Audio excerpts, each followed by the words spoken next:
Good day guys, so may papakita naman tayo sa inyo na tricks dito guys kasi nagalaw yung bagong pera ng Japan guys oh. Nagalaw yung ulo oh. Yung bagong 1,000 yan. Yan oh. Yan oh. Oh nagalaw oh. Oh.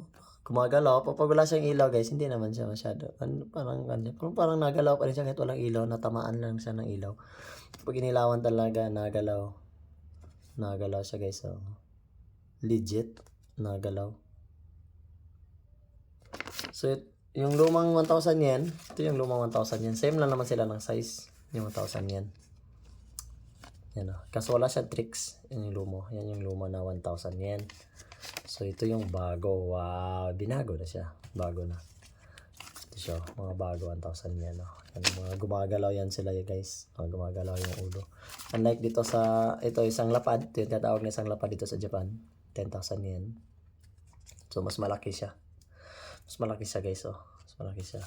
And then yung luma, same lang sila ng size ng luma. Same lang sila. Same lang. Same lang ng size. Oh, same lang yan oh. Same lang. Same lang ang size ng luma na 1,000 yen. Saka 10,000 yen. So ito yung tricks na talaga guys. Itong nagalaw talaga yung ulo. Legit talaga eh. Akala ko joke lang yun oh. Nagalaw oh. Nagalaw. Pag inilawan siya guys, nagalaw siya guys. Pag wala namang ilaw. Pag natamaan siya ng ilaw, gagalaw pa rin siya. Nagalaw. Okay.